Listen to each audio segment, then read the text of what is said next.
Thanks for inviting Federation of European Security Exchanges. We represent exchanges at the European level, not just the sort of the exchanges that you would think about in the first place, the equity exchanges, but we also have amongst our members derivative exchanges, including Live and Eurex. But more and more exchanges are moving into the derivative space. For instance, Nasdaq OMX is moving quite aggressively into the derivative space. And we also have a number of commodity exchanges, including the London Metal Exchange and ICE. So we sort of like cover a number of families under the brand name exchanges. And a lot of people thought that probably exchanges would be amongst maybe the only winners of this particular crisis, because I guess to some extent the lack of transparency that comes from the OTC market was seen as one of the problems in terms of people knowing what price to trade on, and also people knowing what counterparties were there and what risks those counterparties had. I guess 5 years later you could say that maybe we did miss a good crisis, because I don't think that we have made that much progress. And some of the market structure responses that are currently on the table might not be the right solutions or the solutions that would help us along. Today, more or less, we believe that probably this is the market structure, although there are lots of questions about whether it's 80% OTC. I think probably as a rule of thumb, you could say that the OTC is probably 3 times bigger than what is traded on an exchange.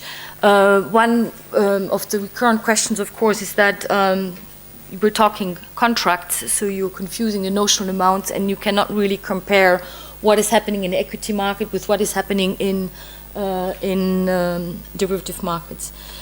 So, and I think I'm not going to go too much into this. This is basically to show you how Europe has translated to G20 recommendations into CRD, the European Market Infrastructure, and MiFID, because all of our speakers here today have already mentioned this quite briefly. We also have looked already at actually what is on the table with regard to OTC derivatives. I guess maybe the most difficult thing for Europe will be to make sure that what is today defined in the European Market Infrastructure Regulation as eligible is being translated into something that is actually workable and useful for the industry. And here, I guess one of our biggest fears today is that a lot of responsibility today is with level 2. This means the European Security Markets Authority. I don't know whether you already personally in your job have had to interact with ESMA staff. They're very dedicated, but they're very thin on the ground. I think they're now edging close to 100%. I was sitting next to David Lawton at the table today, and he was telling me that the FSA had 4,000 people still. Now we know, of course, that they're downsizing some, but when you look at 100 people versus 4,000, you can imagine that there will be quite a lot of responsibility on a very, very small staff. And I have to say that personally, I'm pretty amazed that they also have to follow EU institution rules. We were invited to a dinner the other day, and they had to do a public tender to find out which restaurants we were going to go to. Okay? So these guys are going to have to face a very difficult job, and sometimes maybe the tendency for EU rule makers is to kick the can down the road, meaning, okay, we cannot find a good compromise, let's give this to level 2. And I don't think that ESMA is equipped today to do such technical rule making. I trust that it will, of course, have the national supervisors help them do this job, but technically this is one of the most difficult challenges I see for the sector. Now, talking about MiFID, yeah, this is my colleague Rafael Plata who did the presentation, and he was saying, let's look into the crystal ball. And one of the things that we are worried about with the current market structure reform is the organized trading facility.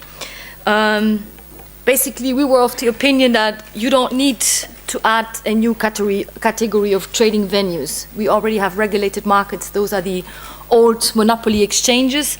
We have the multilateral trading facilities, MTFs, that are out there and are the challengers, the Ryanairs of our industry. We have systematic internalization, and we have OTC. And we basically felt, as the Parliament has done, in the own initiative report, which was adopted under Case's leadership more than a year ago, that we have good structures in place. What we need to do is to make sure that they're properly implemented. And basically, we're not happy with the fact that the Commission did not take into account the conclusions of the Parliament and basically decided to go for an additional trading venue.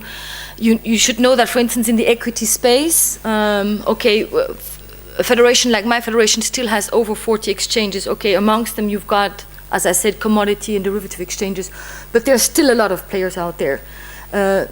Nokia, for instance, is traded today in over 30 venues. So we have a huge fragmentation. Adding OTFs, definitely in the equity space, is just going to add an additional layer of fragmentation, and we don't think that it's going to help issuers and investors.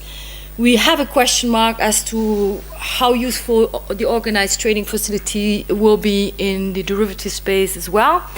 One of the reasons is because we think that we did not really think about what is going to happen in terms of third countries wanting to access the EU market. And that's why we have prepared this slide, where we basically compare the characteristics of the organized trading facilities as proposed today by the Commission with the swap execution facility. And there you can see that in none of the boxes do we actually tick in the same way. That is, of course, also for reasons of history, because you probably know that there are, in fact, two kinds of swap execution facilities in the US, one which is sort of for the non-equity swaps and the other for the equity swaps, one being the CFTC, the other the SEC. But basically, this is a sort of rough summary. And when you look, okay, you will have pre-trade transparency. I think those are the two boxes that we both tick.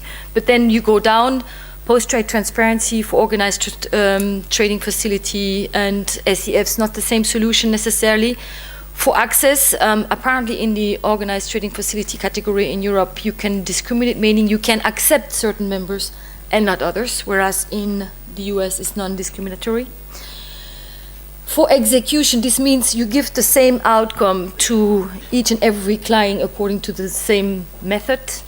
In the US, it's non-discretionary, meaning everybody has to have the same price to some extent, found in the same sort of way, whereas in the EU is discretionary. Position limits, yes or not. In Europe, we will be more flexible. We will be looking also for alternative methods to position limits.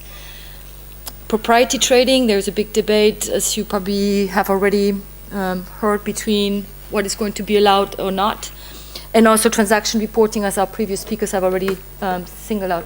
The consequence is basically that for a swap execution facility to have access to the EU market will be very difficult, because there is non-harmonized rules. But that doesn't mean that as a member state cannot accept a swap execution facility from the US, basically limit in its own territory.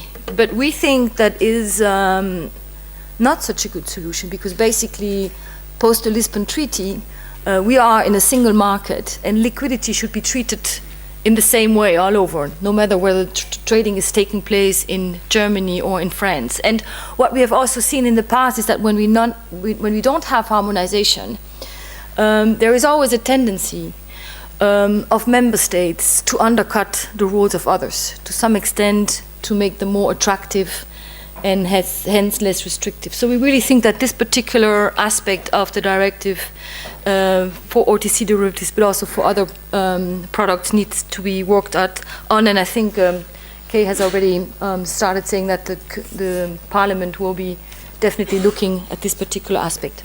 Thank you. Thank you.